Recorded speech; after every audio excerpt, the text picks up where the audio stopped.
इस दरगाह पर बिच्छू किसी को नहीं काटते हैं। सांप और बिच्छू ऐसे खतरनाक और जहरीले जीव हैं जिनका नाम सुनते ही किसी भी इंसान का मन डर से कांपने लगता है। हर बिच्छू अपने जहरीले डंक के नाम से जाने जाते हैं।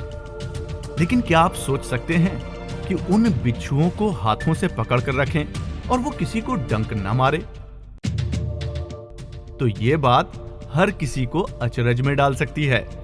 अब सोचिए, बिच्छू को हाथ से किसी ने पकड़ा है और उसने आपको कुछ नहीं किया है, तो ये जानकर आपकी हैरानी का ठिकाना नहीं रहेगा।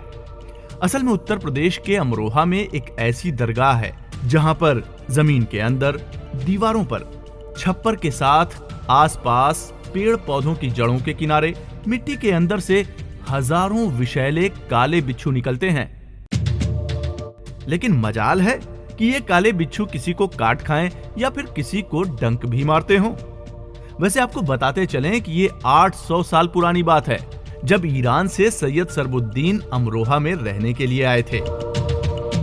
तब यहाँ पहले से निवास करने वाले बाबा शाह नसरुद्दीन को उनके यहाँ रहने से आपत्ति हुई, तो उन्होंने एक कटोरे को पानी से भरकर उनके पास भिजवाया।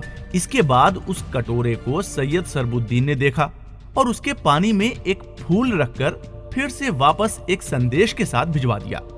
उन्होंने कहा कि मैं इस जगह में ऐसे ही रहूंगा जैसे इस कटोरे में पानी के ऊपर फूल रखा हुआ है। उनके इस संदेश को पढ़कर बाबा शाह नसरुद्दीन ने सैयद सरबुद्दीन को बद्दुआ देते हुए कहा कि जिस दरगाह में तुम रुके हो वो दरगाह सांप बिच्छू से भर जाएगी और आसपास गुम हुए सारे गधे घोड़े इसी जगह पर मिलेंगे।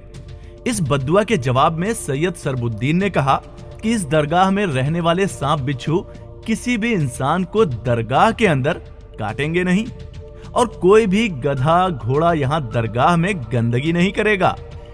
इस घटना के बाद सैयद सरबुद्दीन बिच्छू वाले बाबा के नाम से पहचाने जाने लगे। वहीं बाबा शाह नसरुद्दीन की जुबान के अनुसार यहाँ पर सांप बिच्छू तो रहते हैं, लेकिन दरगाह के अंदर किसी को भी नहीं काटते। लेकिन दरगाह के बाहर निकलते ही वे आदमी को डंक मारना शुरू कर देते हैं। वैसे यहाँ पर यह मान्यता भी है कि बाबा से अनुमति लेकर कोई भी इन काले बिच्छुओं को अपने घर ले जा सकता है, लेकिन तय समय सीमा पर उसको उस बिच्छू को वापस यहाँ लाकर छोड़ना होगा, नहीं तो समय खत्म होने के बाद वो बिच्छू उसको डंक मारना शुरू कर देता है। आप भी ये बात सुनकर हैरान रह गए होंगे कि क्या वाकई इस दरगाह पर बिच्छू किसी को नहीं काटते हैं। तमाम तरह के सवाल भी आपके मन में चलने लगे होंगे, लेकिन हम जो बात आपको यहाँ बता रहे हैं वो एकदम सच है। अगर आपको अपनी आंखों से इस करिश्मे को देखना है तो एक बार इस दरगाह की ज़ियारत जरूर करनी चाहिए। आपकी आंखें जब इस नज़ारे को देखेंगी तो खुली की खुली रह जाएंगी। तो ऐसी तमाम जानकारियां और अनसुने रहस्यों को जानने के लिए आप हमारे चैनल को सब्सक्राइब करना मत भूलिए। नमस्कार।